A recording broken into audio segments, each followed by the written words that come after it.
자, 주식 투자를 사랑하시는 천만 동학 개미님들 안녕하십니까. 평주에서 전해드리는 오늘은 지금부터 꼭 확인해야 될 것, 단타보다 중요한 것, 시장의 방향성에 대한 이야기를 좀 나누려고 방송을 열었습니다. 좋아요, 구독하기, 알람 설정해주셔서 감사드리고요. 본격적으로 방송 진행하겠습니다.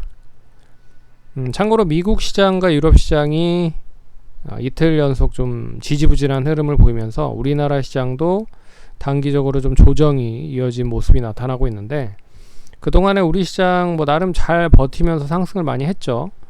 종목마다 좀 차별화되는 흐름들을 보이긴 했지만 대형주 중에서도 못 간 종목들이 있는가 하는 반면에 잘 간 종목들도 있고, 대래 중소형주들은 이제 차별화되는 흐름들을 보였다라고 볼 수가 있는데, 여러 가지 좀 눈여겨봐야 될 거를 좀 올려드리면서 제가 생각하고 있는 거를 좀 더 참고를 하시면 좋을 것 같습니다. 이게 정답은 아니기 때문에 어차피 지금 예측을 하는 것보다는 대응으로 계속적으로 좀 진행을 해야 되는 상황이라고 생각하고 있습니다. 이미 작년에 코로나 사태로 인해서 시장에 돈이 엄청나게 많이 풀렸습니다. 우리나라 재난지원금 뿐만 아니라 여러가지 지원금으로 돈을 좀 많이 풀어놓은 상태죠. 기업들한테도 돈을 많이 풀어놓은 상태이기 때문에 그 자금이 부동산이라든지 비트코인이라든지 그리고 또 주식시장이라든지 엄청나게 많이 이제 유입이 됐다. 미국도 마찬가지입니다. 미국도 마찬가지이기 때문에 그 유동성에 대한 부분은 다들 어느 정도 생각은 하시고 있을 것 같은데, 이제 이 유동성적인 부분이 언제까지 계속적으로 이어질 수 있겠느냐라는 거죠. 그래서 미국 시장이 지난달부터 시작해서 슬슬 이제 금리 인상, 인플레이션에 대한 이야기가 나오고 있는 것 같고, 그거를 틈타서 지난달에 좀 조정이 잠깐 나오기도 했지만 그래도 다시 자리를 잘 찾아가고 있는 상황이 나타나고 있습니다. 근데 또 시장이 좀 안정을 찾는 듯 보였지만 이내 또 코로나 확진자가 또 급증을 하는 바람에 그러면 이제 코로나 확진자가 단기적으로 다시 급등을 하면 경기를 부양을 하기 위한 시간이 좀 지체될 수 있다라는 이야기가 나오면서 또 우려 섞인 투자자들에 대한 목소리가 조금씩 나오고 있다는 거죠. 이거 하나만 좀 보고 넘어갈게요. 이게 최근에 시장 상황 중에 좀 눈여겨보셔야 될 필요가 있는 중에 하나가 이 고객예탁금과 그리고 미수 쪽 그리고 신용잔고인데, 미수 쪽과 신용잔고 쪽이 엄청나게 많이 늘어나고 있는 상황입니다. 고객예탁금은 한 70조 내외에서 왔다 갔다 하는 상황인 것 같고, 하지만 이제 신용잔고가 24조까지 늘어나고 있는 상황입니다. 어떻게 보면 고객예탁금의 거의 한 3분의 1 정도 수준까지 올라온 상황이라고 하는 부분은 엄청나게 크게 신용잔고가 커졌다라고 좀 볼 수가 있는 부분이고, 미수금도 역시나 많이 이제 커졌다라고 볼 수가 있습니다. 그러면 외국인과 기관들의 입장에서 이렇게 이제 신용잔고가 많이 높아지면 시장을 일부러 떨궈낼 수도 있다라는 뜻으로 또 해석을 할 수가 있다는 거죠. 그래서 무조건적으로 단기적인 매매를 하는 것보다 시장이 또 언제 어떻게 급박하게 바뀔지 모릅니다.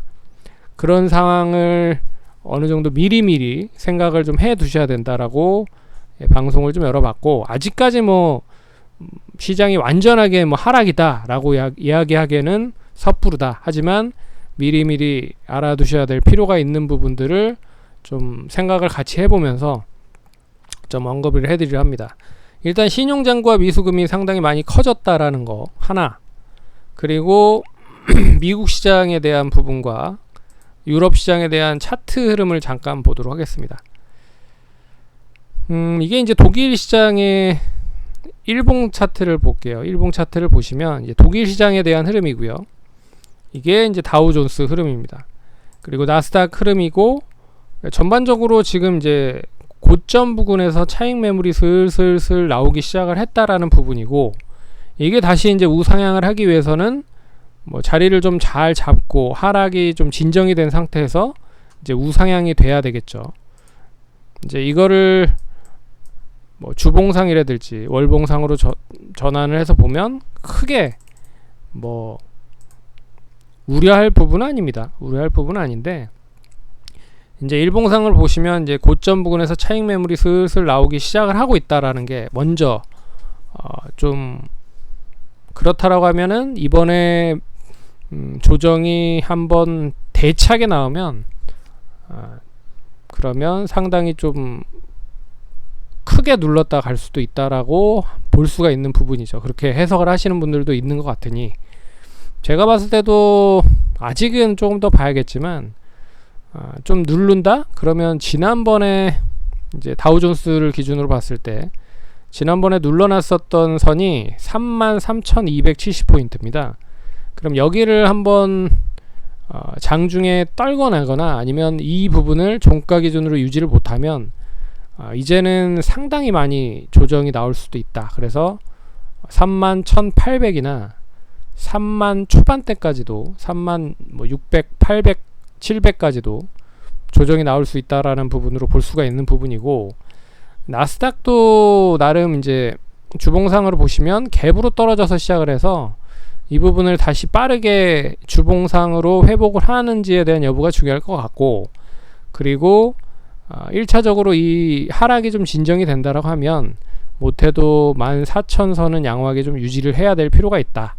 그래서 14,000선을 유지를 잘 못한다라고 하면 1차적으로 13,000 후반대나 중반대까지도 하락을 할 수 있고,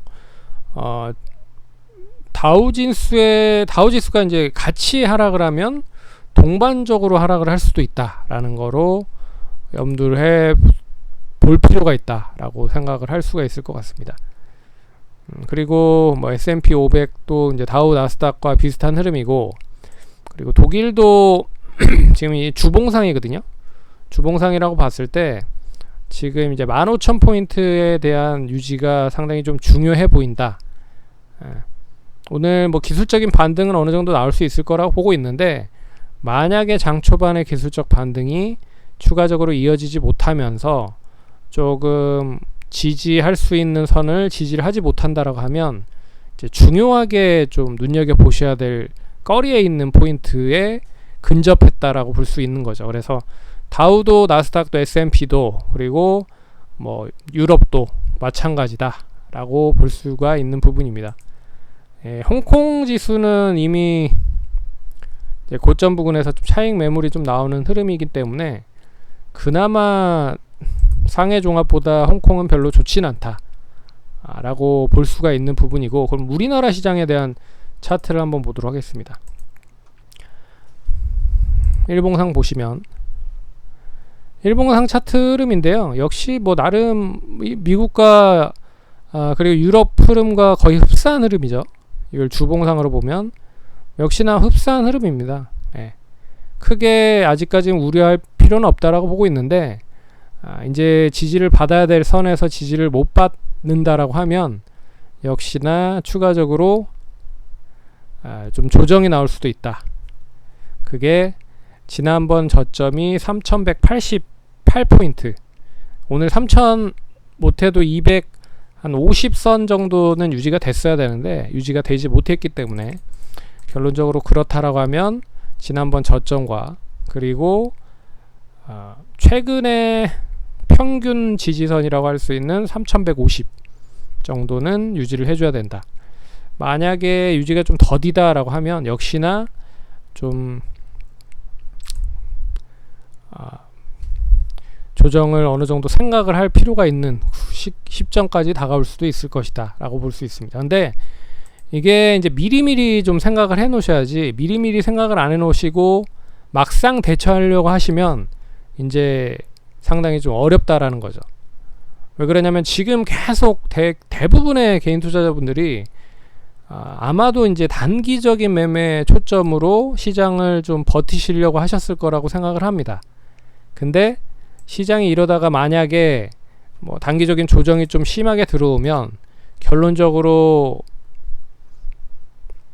대응을 아무것도 하지 못한 채 그냥 뭐 바라만 보고 있어야 되는 부분이기 때문에 저는 솔직히 말해서 조정이 안 나오는 게 제일 좋습니다. 개인 투자자들 입장에서는 조정이 안 나오고 이제 유연하게 그냥 우상향을 하면 제일 좋은 그런 스케줄이 될 수 있지만, 혹시라도 지금 이제 이런 시점에서 단기적으로 좀 흔들어 버리면 대응을 상당히 좀 못할 가능성이 높다는 거죠. 그래서 오늘 지금 이제 코로나 확진자 수를 보면 제가 봤을 때는 지금 시장 자체를 누를 수 있는 명분이 그렇게 많지는 않습니다.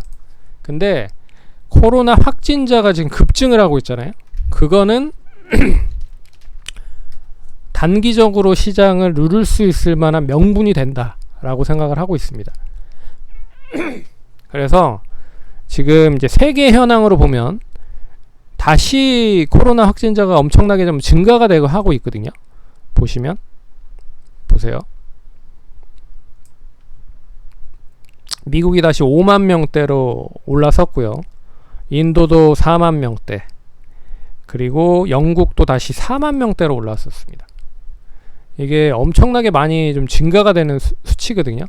참고로 영국은 백신 접종률이 80%가 넘습니다. 근데 이제 변이 바이러스, 델타 바이러스로 인해서 다시 이제 확진자가 증가가 되고 있다라는 거. 그렇지만 치사율은 그렇게 높지 않다. 0.1% 정도밖에 되지 않지만 어찌됐든 늘어나고 있다라는 거는 좀 부담이 되는 게 사실이다. 왜 그러냐면 이게 계속 늘어나면 늘어날수록 경기를 조금씩 빨라질 수 있을 만한 그런 모멘텀, 시간 자체를 좀 뒤로 연기를 할 수밖에 없기 때문에 풋을 외치고 있는 투자자들 입장에서는 상당히 좀 매력적인 명분이라고 볼 수가 있는 거죠. 그래서 우리나라도 지금 엄청나게 오늘 1400명 6시 기준인가요? 1400명 넘게 지금 확진자가 증가를 했다.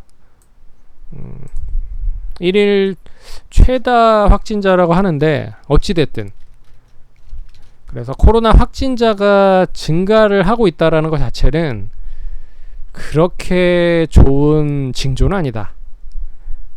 그리고 명분이 될 수 있다. 시장에 대한 단기적인 조정을 만들 수 있는 명분을 만들 수 있다라는 점에서 썩 좋은 그런 신호는 아니라고 볼 수 있을 것 같습니다. 그래서 지금 이제 보시면 미국 시장과 나스닥 선물과 그리고 유럽 시장 자체는 그렇게 나쁘진 않습니다. 어제 많이 하락을 했기 때문에 기술적 반등 정도의 흐름으로는 상승이 좀 이어지고 있어요. 근데 다시 이 기술적 반등이 좀 하락으로 전환이 되면서 조정으로 좀 전환이 되면 이게 좀 단기적인 조정이 조금 더 이어질 가능성이 높다라고 볼 수가 있는 부분입니다. 그래서 뭐 오늘은 그냥 뭐 차트, 그리고 잔고, 신용 잔고 관련된 부분, 그리고 코로나 확진자 관련된 부분, 뭐 이런 부분으로 얘기를 해드렸지만, 뭐 지금 시장 자체가 유동성이 원체 많이 풍부하기 때문에 귀에 걸면 귀걸이고 코에 걸면 코걸입니다. 그렇기 때문에 하락에 대한 뭐 이유 자체를 그렇게 크게 둘 필요는 없을 것 같고, 상승하는데도 마찬가지죠. 상승에 대해서도 그렇게 크게 큰 의미를 둘 이유는 없습니다. 하지만 이제 코로나 확진자가 많이 늘어나고 있다라는 것 자체는 하락에 대한 명분을 줄 수 있다라는 거를 염두해서 보시면 시장을 그렇게 호락호락하게만 보지는 못할 것이다. 그러면 미리미리 좀 준비를 해야 되지 않겠느냐라고 해서 방송을 좀 열어봤습니다. 참고하시고 투자하시는 데 도움 많이 되셨으면 좋겠습니다. 감사합니다.